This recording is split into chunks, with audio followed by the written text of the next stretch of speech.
Magandang gabi mga masters, bali ngayon po ay 8 videos po ma-upload ko po sa aking YouTube channel.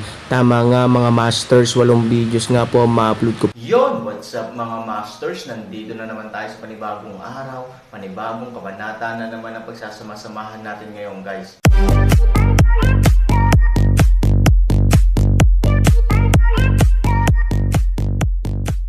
Bali mga masters, kung bago ka pa lang po sa aking YouTube channel, please click the subscribe button, lalong-lalo na po yung notification bell guys, para maging connected pa rin tayo sa isa't isa at maging updated kayo sa mga susunod ko pang video.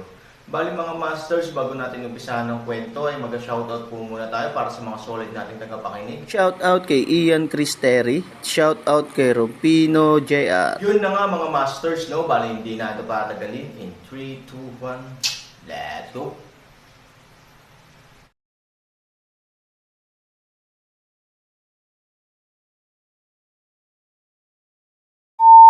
Bagamat ikaw at ako ay hindi kailanman nagtulungan, isang malaking karangalan para sa akin na makipag-ugnayan sa mga taong tulad ni Han Xiaoxia. Ngayon, kahit na hindi ako maaaring mapaghiwalay dito, isang pagpapala para sa akin na mamatay dito kasama ang batang si Zia Han. Sulit ang kanyang ina, 5 kakaibang mga mata kung gaano karaming mga luha ang kumikislap, umiiyak at tumatawa at umiiyak, matigas na tinig ang mga ngipin at paraan. Tama, leader ng alyansa, huwag kang mag-alala. Sasama ako sa iyo mamaya. Bilang subordinate mo, dadaan ako sa buhay at kamatayan kasama ka. Napakaswerte ko talaga sa buhay ko. Well, let's fight with the Night Devil of Dog Day. Damn it, kahit hindi natin siya matalo, sasamahan natin ang batang si Zia Han sa kalsada at mag-Dog Day. Ako ay isang malabong maliit na tao sa mundo ng lahat ng direksyon. Sa mata ng maraming tao, ang pagpatay sa akin ay walang pinagkaiba sa pagpatay ng langgam, at walang pakialam dito, ngunit ngayon. Iba na, malamig na ngumiti ang isang casual na lalaki, pagkatapos ay biglang nagkaroon ng napakalakas na momentum at umungal ng galit, maaari kong hayaan ang dakilang demonyong Diyos na huwag kalimutang iligtas ako noong siya ay namamatay. Lumalabas na ako ay isa ring taong bastos at may nagpapahalaga sa akin. Scholar, I die for a confidant. I know that I am not qualified to be brothers with such big man as Han Sanchen. However, with his act of save us before he died, I have this life. At that time, nasa leeg niya si Night Devil, ako ang unang gumawa sa iyo. Voice A Fall, isang kalat-kalat na galit na boses ang sumugod. Damn it, tama ka. Kung makakakuha ka ng tulong ng Aaron, hindi ako nabubuhay ng walang kabuluhan. Night Devil, ipaglalaban kita. Panipi, fuck him. May nagmamadali, at hindi mabilang na mga tao ang sumugod ng sama-sama. Bagaman mayroong isang malaking hadlang, ngunit hindi pa rin sila mapipigilan ng galit na pag-atake sa hadlang. Malamig na ngumiti ang Diablo sa gabi at madilim na tumingin sa karamihan ng tao, ikaw maingay talaga ang mga maya. Dahil nagmamadali kang mamatay, tutulungan kita. Pagkababa ng boses ay nawala ang harang na humarap sa mga taong direktang sumugod. Ang madilim na hangin sa kamay ng Diablo sa gabi ay hindi direktang bumagsak. Sa halip, siya, bumibilis sa mga tao sa isang sampal ng kanyang kaliwang kamay, ang sternum ng isang tao ay nabali sa isang sipa ng kanyang kanang paa, ang utak ng isa pang tao ay kinuha ng mga taong nakakalat na magulo bilang kanyang mga laruan. Night Devil Crazy Green, for a time, the whole corner of the world, fell into a very terrible and evil scene. Hahaha, malapit, at hindi mabilang na mga buhay ang patuloy na bumabagsak at nasira. Astig, cool. Ang isang laro ng pagpatay ng mga tao ay kapana-panabik na ang Diablo sa gabi ay hindi makawala mula rito. Nakikinig sa mabangis na tawa, tanging si Zeking na nakalupasay sa lupa ang tumatakip sa kanyang mga tainga. Wala siyang accomplishments. Ang pagkamatay ni Aaron sa itim na bag ay nagpapahina sa kanyang puso. Para sa Aaron, ang unang tanawin ng lupain ng mga nakulong na dragon ay kamangha-mangha, at ang kanyang puso ay lubhang naantig. Ang tanawin ng inay naakit sa kanyang gwapong mukha, kaya napuno siya ni Zeking, at siya rin ang napanaginipan niya sa gabi. Ngayon, ang Aaron ay nahulog sa kanyang harapan, natural na siya ay umiiyak, kahit na ang lahat, ang mga tao sa paligid ay sumugod upang labanan ang demonyo sa gabi, hindi niya ito naaninag sa oras. Nang pagmuni-munihan niya ito ngayon at pagmasdan ang kahabag-habag na tanawin sa langit, hindi niya napigil ang bumagsak. Yung mga inosenteng buhay, higit sa lahat, may nagmamahal sa kapatid nila Ate A. Hindi. Nahuhulog ang pinakamamahal, pinahirapan at pinatay ang pinakamatalik na tao. Kahit ang tahimik na si Zeking ay nasa marahas na kalagayan sa oras na ito, umiiyak sa kawalan ng pag-asa. Bang! Ngunit sa kanyang galit at desperadong pag-iyak, isang malakas na biglang bumitaw ang puting hininga mula sa kanyang katawan. Boom! Kaagad pagkatapos nito, ang lupa ay biglang umihip ng malakas na hangin, lumilipad ang mga damo sa lupa, umihip ang kanyang mga damit na. Sumasayaw ang langit, ang umaahon na Night Devil, na pumapatay, ay naramdaman lamang niya ang malakas na hangin na umiihip sa kanyang mukha bagamat mabilis niya itong tinakpan ng kanyang kamay, ang malakas na hangin ay yumuyugyug pa rin sa kanyang katawan. At ang mga nagkalat na tao sa kanilang paligid ay diretsyong hinaypan sa lupa sa malakas na hangin, tulad ng isang grupo ng mga Maya na walang pakpak. Kahit na ito ay nabali, ang pinsalang ito ay hindi seryoso para sa lahat ng mga tao na isa-isang nagpupumiglas at hindi maiwasang tumingin isa't isa kapag sila nakita ang pangitain ng Zeking. White gas na humiwalay, ay hindi mabilang na puting liwanag na marahan sa paligid niya, tulad ng isang panaginip, tulad ng isang engkanto. Kahit na ang isang bahagi ng Night Devil, sa oras na ito ay hindi lamang nagkaroon ng malawak na ngiti, malamig na nakatingin sa distansya sa lupa ng Zeking. May bahagyang pagkagulat sa kanyang mga mata, dahil ang malakas na hangin ito ang nagpakilos sa kanya, at ito ay nagpasakit sa kanyang mukha. Alam mo, sa Absolute Field, siya ang master ng bawat middle school. Walang makakasakit sa kanya, walang makakahawak sa kanya.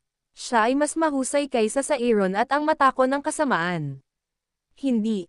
Ngunit ang babaeng ito, paano siya? Swerte ba? O nagkataon lang? O masyado kang pabaya? Night Devil's eyes, bahagyang nanliit, patay na nakatingin kay Zeking.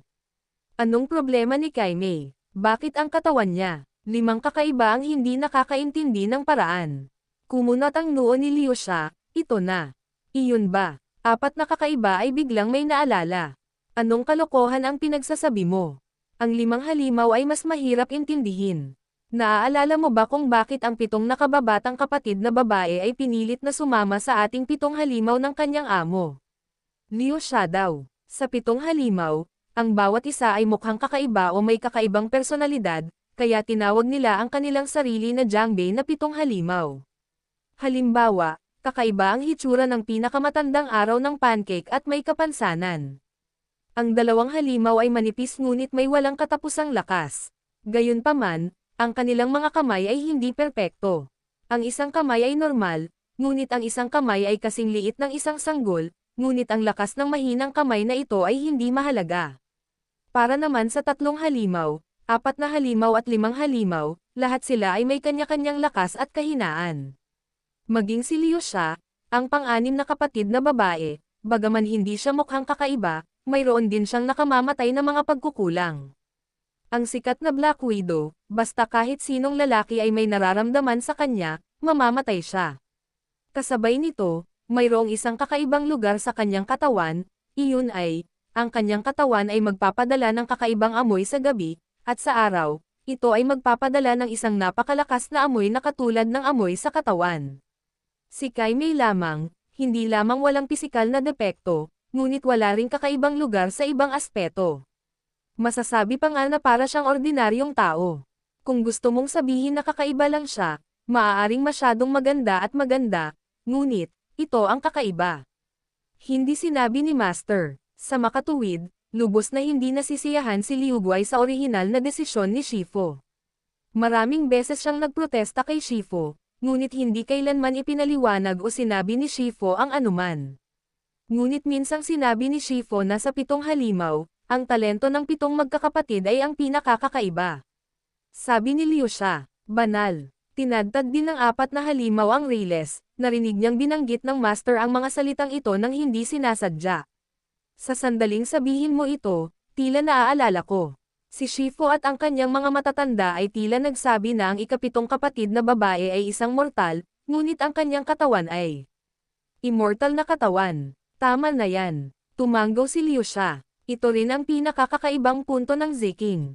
Ang tinatawag na pagpapabanal ng pisikal na katawan ay nangangahulugan na ang sino mang makapaglilinang ng pisikal na katawan hanggang sa pinakamataas na estado ay hindi mortal. Kahit na hindi maganda ang paglilinang, maaabot ng maaasahang pisikal na katawan ang rurok ng buhay. Ngunit hindi si Ziking. Siya ay may immortal na katawan, ngunit malinaw na siya ay isang mortal. Sa ngayon, walang nakakaalam ng kakaiba.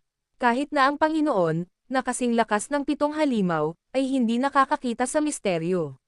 Sa makatuwid, sa 7 halimaw, walang alternatibo. Lahat ay may kanya-kanyang kakaiba. Inisip ng 4 na halimaw ang mga salita ng Master, at sa wakas ay nalutas ang kanilang mga pagdududa.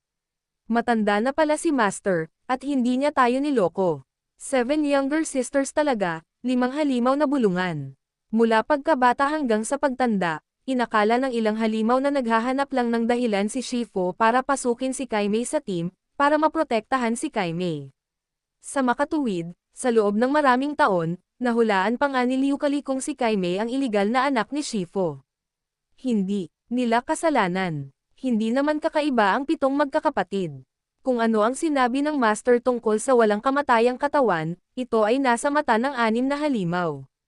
Palusot lang. Dahil kahit ang mga ordinaryong tao ay may immortal na katawan, kaya lang hindi sila nagiging immortal, pero at least mas maganda ang mga talento nila sa pisikal kaysa sa mga ordinaryong tao. Naturally, maraming bagay ang mas makapangyarihan kaysa sa mga ordinaryong tao. Gayunpaman, ang katotohanan ay si Kaimei ay hindi nakahihigit sa sinuman, sa kabaligtaran, siya ay pangkaraniwan at hindi kamukha ng mga tao sa mundo. Dapat mong malaman na sa mundong ito kung saan ang lahat ay mandirigma at maaaring linangin, ang mga taong hindi marunong magsanay ay katumbas ng kung ano, iyon ay katumbas ng basura.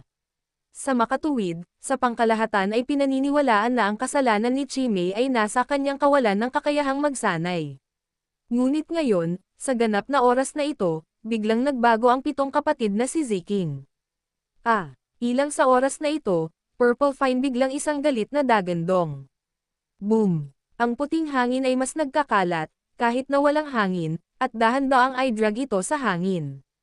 Sa oras na ito, nararamdaman lang ni Ziking ang walang katapusang kapangyarihan na nagmumula sa lahat ng direksyon. Pinatay mo ang shota ko at sinaktan ang kapatid ko.